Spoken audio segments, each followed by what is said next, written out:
लेकिन एक दिन क्या हुआ, जो देवताओं की माता कौन है? अदिति देवी है। अदिति माता थी। अदिति माता एक दिन अपने पति स्वामी से बोली, कश्यप ऋषि थे उनके। अब कश्यप ऋषि से बोले, स्वामी आपको दिख रहा है क्या? बोले देवी क्या हुआ? बोले आपको नहीं दिखेगा, आप पिता ठहरे, लेकिन माता को तो कष्ट होता है। बोले क्या हुआ देवी, देख नहीं रही हो कि इंद्र का राज्य को छीन लिया राजा बलि ने, और सब देवता मारे मारे, रहने के लिए ठिकाना नहीं है, इनके लिए कुछ करो ना। कश्यप ने कहा, बोले देवी सब कुछ की व्यवस्था भगवान ही करता है, सब अच्छा होगा। लेकिन उन्होंने कहा, बोले अदिति देवी आप को कुछ करना पड़ेगा। बोले क्या? बोली एक व्रत है और वो व्रत आप करोगी। तो अदिति माता ने कहा, बोले मैं व्रत तो जरूर करूंगी, लेकिन ऐसा पुत्र आना चाहिए, मुझे साधारण पुत्र नहीं चाहिए, ऐसा पुत्र होना चाहिए कि मेरे पुत्रों के लिए जो संकट पड़े हैं, तो ऐसा पुत्र जो मेरा राज्य बेटों का छीन लिया है, उस पैसे राज्य को छीन करके ले आए और लौटा दे, ऐसा पुत्र चाहिए मुझे। तो बोले देवी ये तो भगवान ही कर पावेगा, भगवान को आना पड़ेगा जब ही कर पाएंगे। थोड़ी देर में बावन भगवान आएंगे, आपको भी दर्शन देंगे। तो क्या हुआ, अब जैसे ही बलि महाराज वहां अपने आनंद से रह रहे थे, कश्यप ने अदिति माता को उपाय बताया। उन्होंने क्या बताया? बोले कि देखो अति ऐसा है, ये पुत्र के लिए पयोव्रत किया जाता है। पयोव्रत होता है, और जिसकी संतान नहीं होती वो पयोव्रत करता है। पयो माने होता है दूध, वो दूध का पान करेंगे, और पान करती हैं माताएं, और भी उसके नियम होते हैं, वो क्यों व्यास गद्दी पे नहीं बता सकता। तो वो नियम है पयोव्रत का, और श्रीमद् भागवत का पाठ स्मरण करने से वो भगवान की प्राप्ति होती है। जो साधारण व्यक्ति करता है उसको पुत्र की प्राप्ति होगी। वो देवलोक की बात थी, तो भगवान बन के आए, अदिति माता आई। तो अदिति माता ने कहा, बोले मुझे पुत्र तो भगवान के रूप में ही चाहिए, जब ही मेरा कार्य बनेगा। उन्होंने वो पयोव्रत किया। सज्जनों, पयोव्रत करने के बाद क्या होता है, धीमी धीमी गति से समय आया, और समय आने पर भगवान रूप में आकर के बामन का रूप बन के आए, और वहां एक बालक उत्पन्न हो जाता है अदिति माता के। अदिति माता के यहाँ बालक हुआ। बालक ऐसा सौंदर्य क्यों, भगवान है, साधारण तो है नहीं। ऐसा सौंदर्य को देख करके, और सौंदर्य को देख करके माता बड़ी खुशी हुई, बड़ा देखती रही, निहारती रही, भगवान की मुस्कान को देखती रही। छोटा बालक कैसा भी हो अच्छा लगता है। अब निहारती रही, और बड़ा हुआ। बड़ा होने के बाद में जैसे ही, वैसे तो जब भगवान जब आते हैं 4 भुजा धारण करके आते हैं, लेकिन जो अदिति माता के यहाँ आए छोटा रूप बना के आए। और अदिति माता को जैसे ही कहा, बोले कि माँ आप बताइए मुझे क्या करना है। बोले बेटे कोई बात नहीं है, पहले तो संस्कार होते हैं, नामकरण होता है, ये किया जाता है। तो देखो जब गुरु आते हैं, संस्कार करते हैं, तो उनका नामकरण रखा गया। नामकरण उनका बामन रख दिया गया। क्यों? वो छोटे से थे, बामन अंगुल के थे, बामन अंगुल के थे, बामन रख दिया। अब क्या है, किसी ने उनको छाता दे दिया, किसी ने खड़ा मुंह दे दी, एक गले में माला डाल दी, ब्रह्मा जी आए कमंडल दे गए। बस अब ये चीज देने के बाद में बोले, अब माँ मुझे क्या करना है। पिताजी से कहा, पिताजी क्या करना है। बोले आपका संस्कार हुआ है, संस्कार होने के बाद में गुरु को गुरु दक्षिणा दी जाती है। गुरुद चाल दी जाती है, जब दक्षिणा भीख मांगा जाता है वो भीख मांग करके जो मिलता है वो गुरु को दिया जाता है। ये नियम था पहले, भगवान ने भी काम किया, ये भगवान का ये संस्कार हुए तो उन्होंने भी ये काम किया अपने गुरुकुल में। तो आज वो स्थिति बन गई। अब स्थिति बन गई, बोले कि मुझे क्या करना है? बोले बेटा छोटी मोटी भीख नहीं चाहिए। बोले तो माता? बोले भीख मुझे साधारण भीख नहीं चाहिए। तो बोले क्या चाहिए बता तो दो। बोले कि भीख मैं आपको जो इंद्रलोक को छीन लिया है, इंद्र मारा मारा भग रहा है, जो राजा बलि के यहाँ जा करके और उसको छीन करके लाना है, और किसी तरीका से ये तुम्हारा काम है, कैसे लाओगे आप जानो, आपका काम जानो। तो सज्जनों आज वामन भगवान जैसे ही धीरे धीरे गत से निकल जाते हैं, उनके यहाँ से निकलने के बाद में और राजा बलि के दरवाजे पे पहुंचते। वामन भगवान राजा बलि के द्वार पहुंचते हैं, और राजा बलि के द्वार पहुंचने के बाद अब राजा ने, बलि महाराज थे, उन्होंने वामन भगवान को रूप देख करके, देखो कोई ऐसा होता है संत और ब्राह्मण या कोई भी धर्म कोई भेष वाला हो तो उसको नमन करने बड़े जल्दी पहुंच जाते हैं। तो बोले ये तो भगवान का ये संकेत है। वस्त्र क्या होते हैं? ये अपन को संकेत देने, तो ये क्या है? अलग से छवि दिखने लगती है। तो आज क्या हुआ? देखो माता एक एक करके आ जाएंगे तो ठीक रहेगी। भाई ये भगवान का रूप है। तो जैसे उन्होंने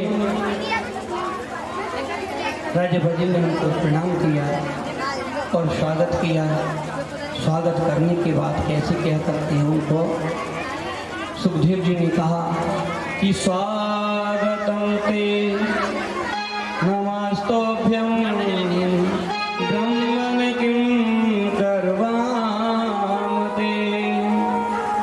ब्रह्म वर्णं तपसा स्यात् मन्ये त्वदर्भयं वा पश्येत्रः। स्वागतम सुस्वागतम।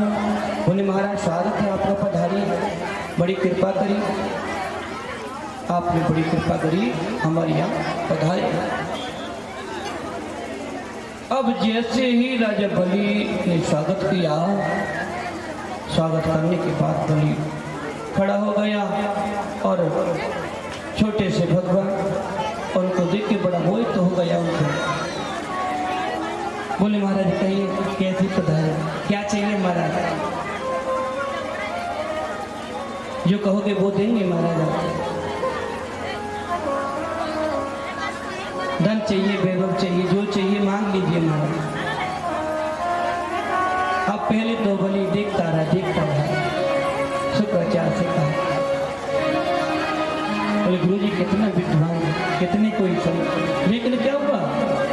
ये वामन भगवान थे, हाथ में माला थी, माला को घुमा रहे, वैसे ही दिखावा।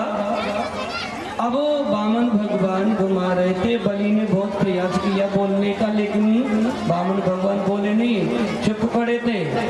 बोले गुरुजी ये बोलते क्यों नहीं है? बोले आपको दिख नहीं रहा है, माला जब चलती है तो बोलते नहीं है।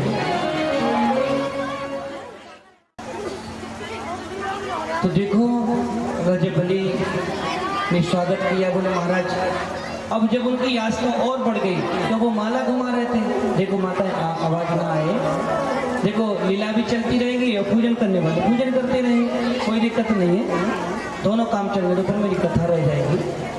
तो क्या हुआ, जैसे बलि ने कहा गुरुजी ये बोलते क्यों नहीं है? बोले आपको दिख नहीं रहा है। बोले कि जब माला करते हैं तो बोलते नहीं है। तो बलि की और आस्था पड़ गई और श्रद्धा पड़ गई, जो तो भजना नहीं। अब तो उनसे निवेदन किया, बोले महाराज बताओ क्या चाहिए?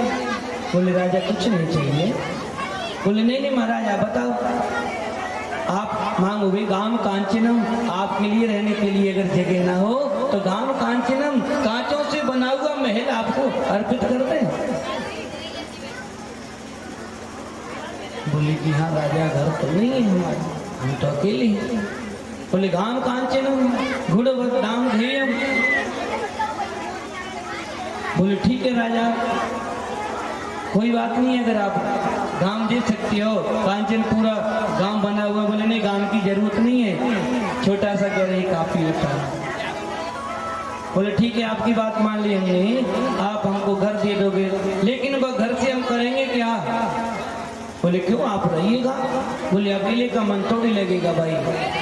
तो बोले महाराज आपका विवाह शादी? बोले विवाह शादी हुई नहीं, स्त्री नाम भवेश। तो बोले आपका विवाह करवा देते, आपका विवाह करा देते हैं, विवाह नहीं होगा।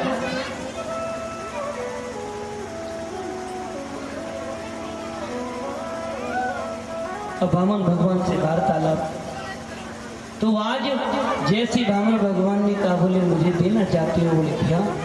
तो बोले कि मेरी विवाह नहीं हुआ है, इतने बड़े मकान से करेंगे। तो बोले महाराज हम विवाह करा लेंगे, हम तो हर साल कराते हैं, जो सम्मेलन चलता है ऐसे हम सम्मेलन जैसे कराते हैं, सबका विवाह करा देते हैं। बोले ठीक है विवाह की व्यवस्था हो जाए। अब बोले विवाह हो जाएगा, हम रहेंगे, ठीक है। बोले विवाह होगा तो महाराज पुत्र भी होंगे? बोले हाँ वो तो होंगे, पुत्र तो होंगे। बोले जब पुत्र होंगे तो अपनी पढ़ाई लिखाई पूरा रहने चिंता नहीं है। हिरण्यकश्यप विश्वविद्यालय मेरे बाबा के नाम से चल रहा है, उसमें आप बढ़िया तरह की विद्या का अध्ययन करेंगे, चिंता की विषय नहीं है। बोले ठीक है आपने मकान की व्यवस्था कर दी, विवाह की व्यवस्था कर दी, पुत्रों की पढ़ने की व्यवस्था कर दी, बहुत अच्छा है। बोले और खाने पीने की चिंता न करें, आप जितना खाओगे उससे ज्यादा हम बेचते रहेंगे, आप तो आनंद लीजिएगा। बोले भली बहुत मेहरबानी। बोले भली मुझे ये बताओ आप हमें सब व्यवस्था कर रहे हो, लेकिन हमारे जो पुत्र होंगे? बोले हाँ पुत्र होंगे, लेकिन पुत्र होंगे तो उनमें से कोई मर भी सकता है। बोले हाँ मर तो सकता है भाई जी, तो ऊपर वाले की इच्छा है मरना बचाना। बोले जो मरेगा तो उसकी क्या व्यवस्था होगी? बोले समझे नहीं। बोले इसकी व्यवस्था क्या होगी? बोले अगर बच्चा हमारा बालक हमारा मर जाता है तो मरने के बाद में रोते हैं अपन लोग, तो रोने की क्या व्यवस्था होगी? बोले रोने की व्यवस्था कोई भाड़े पर थोड़ी रोने वाले बुलाएंगे भाई, तुम्हारा बेटा गया है तो तुम्हें ही रोना पड़ेगा। और ये तो वामन भगवान के बोले आदमी ऐसा काम काय को करेंगे हम, तो हमें रोना पड़े भैया, जब विवाह है जब मकान है अपने पास रख, हमें नहीं चाहिए। अब तो वामन भगवान ने मने कर दिए, इनकार कर दिया, बोले हमें नहीं चाहिए। बलि ने कैसे कैसे उसको मनाया, वामन भगवान को लेकर नहीं माना। न मानने के बाद कब बोले नहीं महाराज, अगर हम दरवाजे से हमारे दरवाजे से आप अगर बिना लिए चले गए तो हमारा भी जीवन सार्थक नहीं बन पाएगा। क्योंकि राजा बलि के दरबार से अगर कोई साधु संत चला जाए बिना लिए तो ये भी अच्छा नहीं है। वामन भगवान ने कहा बोले बलि देखो हमने जीवन में किसी से नहीं लिया है और न हम लेंगे, कि हमारा नियम है, हमने संकल्प कर रखा है। बोले महाराज यहाँ से तो लेके जाना पड़ेगा। अब बलि ने ज्यादा जिद किया, लेकिन वामन भगवान मने करते हैं, लेकिन फिर भी ज्यादा जिद पे बोले कि देखो बलि आप देना चाहते हो ऐसा काम कर, देखो आपका भी मन रह जाएगा, हमारा भी नियम नहीं टूटेगा। बोले क्या? देखो हम लेते तो नहीं, लेकिन आप ज्यादा जिद कर रहे हो तो ले लेंगे। आप एक काम करिएगा, हमें 3 पग धरती दीजिएगा। बलि ने कहा आप रहे वामन की बात, आप पे मांगना भी नहीं आया। अरे आपको पता है आप कहाँ खड़े हो? बलि के द्वार पर पड़े हो, दानी है, दानी के दरबार पर रह करके 3 पग धरती मांगी। बलि ने कहा नाप लीजिएगा जहाँ से नापना है। बामन भगवान ने कहा देना भी नहीं आता है। और ऐसे थोड़ी देते, किसी को साधु संत ब्राह्मण आता है उसको ऐसे दिया जाता है कि ले लो।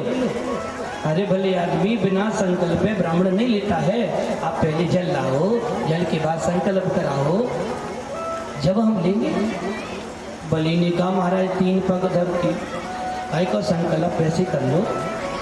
बोले नहीं सुन बलि, तुम ये सोचे कि अपने पग से नापे, अपने हाथ से उस धरती को नापे, नहीं नहीं, मैं अपने ही 3 पग अपने पैरों से लूंगा। बलि का दंग रह गया। बोले महाराज तुम तो बामन है, बामन अंगुल की है, और बामन अंगुल की कितना, तुम्हारी जगह कितनी आएगी, बैठने लायक आएगी, ढंग से बैठ भी नहीं पाओगे। व्यक्ति बैठता है तो 1.5-3 फुट में बैठ पाता है, ढंग से फैल फूट के, लेकिन तुम तो बामन अंगुल के, तुम्हारे छोटे छोटे हाथ हैं, तो आप कहाँ नाप पाओगे, छोटे छोटे पाँव हैं। बोले कि नहीं बलि देना है तो बताओ, नहीं हम चलते हैं। बोले ठीक है कोई बात नहीं, आप संकल्प भी कहते संकल्प करा लो। अब उन्होंने क्या किया, शुक्राचार्य जी बगल में खड़े थे। शुक्राचार्य जी ने जब सुनी कि संकल्प की बात आई, तब शुक्राचार्य जी समझ गए। शुक्राचार्य जी क्या समझे, बोले ये कोई भिखारी नहीं है, ये तो कोई छलिया है, ये तो कृष्ण बन के आ गया है देवताओं के काम को बनाने के लिए। अब गुरु अपने शिष्य को लुटने कैसे थे, गुरु ने बड़ा प्रयास किया। प्रयास क्या किया सज्जनों, जैसे बलि एक सागर को लेके आया और सागर जैसे जल निकालने की कोशिश की, लेकिन जल नहीं निकले उस सागर की टेटली में। अब जल नहीं निकले, जल क्यों नहीं निकले, उसका जो सागर का जो होती है उसमें जाकर के शुक्राचार्य जी बैठे बच्छेद में, बच्छेत्र में जाकर के गंगा जल के में बैठने के बाद वो क्षेत्र बंद होगा, वो पानी नहीं निकले बाहर। अब बाहर पानी नहीं निकले तो पानी नहीं आएगा तो संकल्प कैसे होगा, हाथ में पानी दक्षिणा रखी जाती है जब संकल्प होता है। अब बामन भगवान ने कहा, बोले कि ये गुरु जी हिला नहीं लगने देंगे। वहां पर यज्ञ चल रही थी उनकी, यज्ञ बलि महाराज की, वहां एक कुछ होता नहीं जो डाब बोलते, वहां डाब पड़ा था। डाब ऐसा पहना होता है तो उंगली में घुस जाएगा जैसे उखाड़ के लाते। अब उन्होंने उसको उठा करके बोले पानी में निकालता हूँ, रुको। अब जैसी कुशा को पहनी करके और उस टेटली में डाल दिया, और शुक्राचार्य जी देख रहे थे कि पानी निकला कि नहीं निकला। जैसे ही आंख खुली उनकी आंखों में जा चुका और शुक्राचार्य जी की एक आंख पधार गई। उसी दिन से शुक्राचार्य काने हो गए। अब शुक्राचार्य जी की आंख पधार गई। अब इससे शुक्राचार्य जी से हमको क्या ज्ञान मिलेगा, हर एक एक शब्द में भगवान का रहस्य छिपा हुआ है। शुक्राचार्य जी टेटुली में बैठे, क्यों बैठे, बलि कोई गलत कार्य नहीं कर रहा था, यज्ञ करा रहा था। यज्ञ में ब्राह्मण आया, साधु संत आया, उनका अधिकार है किसी को दान पुण्य करना। लेकिन जो दान पुण्य में अगर कोई पैर लगाता है, हाथ से रोकता है, आंख चलाता है, मुंह चलाता है, तो उसका क्या होता है, शुक्राचार्य जी प्रमाण है। अगर धर्म में कोई एंड लगाएगा तो आंख चलाएगा तो आंख जा सकती है भैया, और जो चलाएगा वो हो जाए, हम कहेंगे। तो धर्म वो चीज है, धर्म में अगर देखो कोई आप नहीं कर पाओ तो दूसरे को भी मत रोको, जाने दो, करने दो। उनकी वो अब टेटली साफ हो गई, जल आ गया। जल आने के बाद संकल्प हो गया। संकल्प होने के बाद बोले कि हाँ बलि कहाँ से नापे, बोले महाराज जहाँ से भी नाप लो, उसके तो दिमाग में कोई का छोटा सा बामन अंगुल का है, बामन अंगुल का क्या जगह है, नाप लो। अब भगवान ने क्या किया, भगवान ने अपना बोले कि बलि संकल्प हो गया, बोले हाँ। देने के बाद बताए, दक्षिणा देने के बाद प्रणाम करते हैं कि नहीं करते हैं, बोले हाँ महाराज भूल गया। बलि महाराज ने बामन भगवान के चरणों में जैसी झुका प्रणाम किया, प्रणाम करने से उठ नहीं पाया, तब तक तो बामन भगवान बामन अंगुल के थे ना, वो तो विराट रूप धारण कर लिया। बोलिए विराट भगवान की जय हो। इतना विराट रूप देख लिया बामन, जैसे ऊपर की नजर उठाए तो दिखे नहीं भगवान का मुंह, इतने लंबे चौड़े हो गए, लंबे चौड़े हो गए। तो बोले बलि अब बताओ कहां से रखा जाए। बोले महाराज आपकी इच्छा है। तो कहने का भाव मेरा वहीं पहुंच जाता। वामन भगवान ने एक पग में ऊपर पाताल को नाप लिया, नीचे एक पग से आकाश पाताल दोनों को नापने के बाद में 2 पग, अब मांगे तो 3 पग थे उन्होंने, अब 2 पगों में उन्होंने ऊपर नीचे सब नाप लिया। अब जगह ही नहीं बची, जगह नहीं बची तो क्या होगा। अब जब संकल्प होता है संकल्प पूरा करना चाहिए, या संकल्प मत करवाइएगा। संकल्प को मतलब जो होता है अपन जमीन खरीदते हैं, प्लॉट लेते हैं, मकान लेते हैं तो उसकी रजिस्ट्री होती है का। तुम जैसे गंगा जी में जाते हैं पिंड विंड भरवाने के काजे तो पंडा जी होते हैं ना वहाँ, तो आपके भाई खाते में लिखवा लेंगे यजमान जी कुछ भी लिख जाओ, आप दे के मत जाओ। वहाँ लिखवाया है तो वहाँ आपको दे के आना पड़ेगा, या वो आएंगे तो देना पड़ेगा। तो संकल्प का मतलब जो हो रजिस्ट्री हो गई, आपको कन्फर्म में देना पड़ेगा। तो अब बलि से क्या बोले, बलि भाई एक पग रह गया, मैं उस पग को कहाँ रखूं। बलि महाराज शांत खड़े हो गए, हाथ जोड़ के कहा, बोले महाराज मुझे जिज्ञासा है, आप मुझे ये बताओ धन बड़ा होता है या धनी बड़ा होता है, यानी जो कमाने वाला बड़ा होता है या जो उसका धन बड़ा होता है, पैसा बड़ा होता है। बोले इसमें कोई पूछने की बात नहीं है। वामन भगवान ने कहा, बोले तो वो तो सीधी बात है भाई, जब धनी नहीं होगा तो धन आएगा कहां से। धनी नहीं होगा तो धन नहीं आ सकता है भाई। अपना शरीर सुरक्षित नहीं होगा आप कमा सकते हैं क्या, नहीं कमा सकते। बोले आपका जो मालिक हो आप ही बड़े हो गए। तो बोले महाराज मैं निवेदन विनती करना चाहता हूँ, आपने मेरे धन को ही तो नापा है, अभी धनी तो बड़ा है, तीसरा पग मेरे ऊपर रख दीजिए। तो आज वामन भगवान ने ये कहा, बोले भाव बलि तेरी जैसा दानी मैंने अभी तक नहीं देखा, क्योंकि अपनी प्रतिज्ञा के लिए उसने बलि ने अपने शरीर तक को दे दिया। तो कहने का भाव देखो, इस कथा से अपन को ये ज्ञान मिलता है कि सत्य के लिए परमात्मा की ध्यान चली जाए लेकिन पीछे नहीं हटना चाहिए सत्य। तो आज बलि ने तीसरा पग अपने सर पर रखा करके और भगवान प्रसन्न हो गए। प्रसन्न होने के बाद वामन भगवान ने कहा, बलि कुछ मांग लो। बाबा भगवान ने कहा, बलि मैं बहुत खुश हूँ, कुछ बता दो। बोले नहीं महाराज मेरे पास था वो आपको मैंने दे दिया, अब मुझे कोई इच्छा नहीं, आपका दर्शन हो गया, आप तो साक्षात कृष्ण हो, गोविंद हो। बोले नहीं आज बलि मेरा मन होता है देने का, आज लेना पड़ेगा। तो बोले महाराज आप मुझे देना चाहते हैं। बोले कि हाँ। बोले प्रसन्न हो। बोले कि हाँ प्रसन्न। बोले देना चाहते हो तो महाराज मुझे एक ही चीज चाहिए। बोले क्या। वामन भगवान ने बलि को उसको सोचने से पहले उसको बैकुंठ तो दे दिया था कि जाओ बलि, ऐसा दानी होने के बाद यहाँ रहने लायक नहीं है, तू बैकुंठ में रह सकता।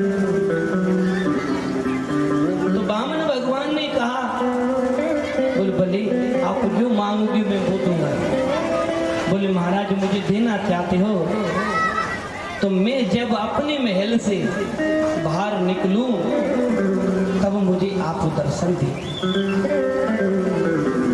अब वामन भगवान ने कहा, भले आदमी जी बताओ भाई, मांगने की कही हमने ये थोड़ी कही है कि तुम्हारे नौकर बन जाए। भाई ये तो नौकर वाली बात आ गई। क्यों कि जब क्या पता है तुम बाहर कब निकलोगे, निकले नहीं निकले तो हमें तो गेट में पे खड़ा होना पड़ेगा, गेट पे खड़ा होना पड़ेगा। भाई ये तो तुम्हारी इच्छा, आज नहीं निकले तो हमें तो इंतजार करना पड़ेगा, बलि निकल रहे हैं। लेकिन नहीं, बलि ने भी वचन दिया तो वामन भगवान ने भी वचन दिया। तो वामन भगवान ने बलि के ये वचन देने के बाद में और बलि वैकुंठ पहुंच जाता है। भोले बामन भगवान की जय हो। देखो जितनी संख्या है उतनी जयकारा ना है भाई। कछुए का दसी आज जी गड़बड़ लगे पर फलार तो चकाचक है गो भाई। तुम लोग तो फलार करके, हम तो वैसे ही बैठते हैं, हम बोल रहे हैं बराबर फिर भी। भोले बामन भगवान की जय हो। देखो अब आई ना बात भाई, जितनी आवाज जोर से आ गई तो भगवान जल्दी सुनेंगे तो भगवान जल्दी चले आएंगे। तो बामन भगवान बलि से कह दिया, वचन दे दिया। बोले ठीक भाई, हमने आपको वचन दिया है तो आपके दरवाजे पर रहेंगे।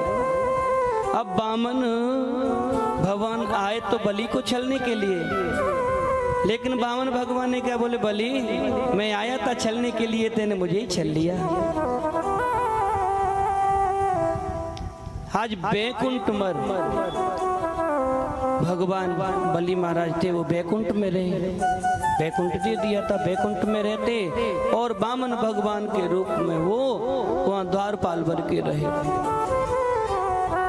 थोड़ा समय गुजर गया, समय के बाद क्या होता है सज्जनों, अब जो नारद भगवान को पता चला, बोले बामन भगवान लौट के नहीं आए, क्या बात हुई। जब देखा तो हो बलि के यहाँ पे, तो बामन भगवान लक्ष्मी मैया के पास पहुंचे। नारद भगवान लक्ष्मी मैया के पास पहुंचते हैं तो बामन भगवान की सारी लीलाएं बताएं। बोली माँ आपको पता है। बोले क्या हुआ नारद, बड़ी कृपा हुई, पधारे, बहुत दिनों बाद आयो। बोले दिनों बाद तो आयो माँ, एक थोड़ा सा मैं कुछ बताना चाहता हूँ। बोले क्या बताइए। बोले आपको पता है। बोले क्या, बताओगे तब तो पता चलेगा। बोले आपके पति कहाँ है, पता है। बोले पति वहाँ द्वारपाल बन के बैठे हैं बलि के यहाँ। अब लक्ष्मी महारानी ने कहा, बोले तो क्या करना चाहिए भाई, पति को तो लाना है। अब लक्ष्मी मैया ने क्या किया, बोले भाई बलि को वचन दे चुके हैं, अब बलि को वचन दे चुके हैं तो वो वैसे तो लेके नहीं आ सकती हैं। अब उन्होंने एक उपाय देखा। उपाय क्या देखा, सोचा बेचारा, बोले कि वैसे तो नहीं देंगे, वो बलि की बहन बन गई। लक्ष्मी मैया एक बहन बन के जाती है, जैसे हमारी माता बहनें आती हैं सावन के महीने में, तो वो ऐसे बहन बन के, जैसे सावन आता है ना, सावन में राखी बांधते हैं ना, ये राखी का त्योहार जब से ही चला, जब लक्ष्मी मैया बलि की यहाँ बांधने के लिए गई, जब से ही वहां से प्रथा चली आ रही है राखी रक्षा बंधन बांधने का। तो लक्ष्मी मैया राखी लेकर के और थाली में लेके पहुंचती है। अब जैसे गेट पे पहुंचती है, बोले भैया, अरे भैया बलि, मैं बहन आई हूँ आपकी। बलि ने देखा, बोले मेरी बहन तो मैंने देखा नहीं है, पहली बार देख रहा हूं। भाई चलो कोई बात नहीं है, बहन तो है, भाई तो कह रही है, बहन कोई भी हो, भाई के पास आई है, राखी कोई भी बांध सकता है, भाई किसी को भी बना सकते हो। बोले बहन है, ठीक है कोई बात नहीं है, हाँ मैं राखी बांधने आई हूँ भैया। बोले ठीक है कोई बात नहीं है बहना, आ जाओ अंदर, आ जाओ। अंदर जाके और बलि की राखी बांध दी। राखी बांधने के बाद में भैया कुछ देता है बहन को, तो बहन को कुछ देने के लिए पूछा। तो जो बड़े लोग होते हैं पैसे वाले बेचारे, वैसे छोटा भी होता वो भी पूछता है बहन तुझे क्या चाहिए, जो देने लायक होता है वो देता है। तो जैसे ही बहन ने कहा, बोले भैया देखो, बोले देखो बेको नहीं बहना, जो तुम्हें चाहिए वो ले जाओ, देखो घोड़े चाहिए, हाथी चाहिए, द्वारपाल चाहिए, जो भी चाहिए वो ले जाओ। लक्ष्मी ने कही, बलि तो अभी मेहरबानी है। बोले कि देखो भैया मेरे पास हाथी सेना तो सब कछु है, और तो क्या चाहिए? बोले धन की जरूरत नहीं है, बहुत है। तो बोले बहना क्या चाहिए भाई? राखी बांधी है मेरे हाथ में, तो मुझे भी फर्ज बनता है कुछ न कुछ दूंगा। बोले कि भैया देखो देना चाहते हो तो मेरे पास में एक ही कमी है, बस वह पूर्ति कर दो। बोले क्या बहना तू बोल तो सही, मैं दूंगा। बोले कि देखो भैया देना चाहते हो तो जो तुम्हारे द्वारपाल पे जो बैठा है ना, वहाँ 24 घंटा बैठा रहता है। वहाँ द्वारपाल कोई ऐसा ढंग का आदमी नहीं है मैं द्वारपाल रखवाली कर सके, या दे दे। बलि ने कहा जी बहन साधारण नहीं है, तो अपने रूप में आओ। जब बहन अपने रूप में लक्ष्मी के रूप में आई तब उनको प्रणाम किया। बोले सही कह रही हो बहना आप, क्यों जो द्वारपाल यहाँ सोआ नहीं देंगे, भाई लक्ष्मी के पास ही नारायण होना चाहिए, ये गलत है, यहाँ ये गलत। तो वहां से लक्ष्मी अपने पति को लेकर के पुनः लौटा दिए। लेकिन वहाँ बलि ने संकल्प ये ले लिया, बोले अब मुझे कुछ नहीं करना है, भजन ही करना है, भजन के अलावा कुछ नहीं करना। तो अपने भजन में लीन हो गए। उसके बाद सुखदेव जी ने वर्णन किया। बोले राजन आगे क्या होता है? बोले भगवान देखो वामन हो, कृष्ण हो, राम हो, ये श्याम कोई भी हो, परमात्मा एक ही है, रूप अनेक हैं भैया। क्यों? जो नरसिंह भगवान रूप बन के आए, क्यों आए? उस राक्षस का उद्धार करने के लिए आए। वामन भगवान आए तो देवता के कार्य के लिए, साधने के लिए उनके उसको काम दिया। तो वामन भगवान ने इंद्र को सारा राज्य वापस करवा दिया, फिर उनको इंद्रलोक मिल गया। क्यों? कहते हैं ना कि राम कृष्ण दो एक हैं, अंतर नहीं निमेष, इनके नयन गंभीर हैं, उनके चपल विशेष।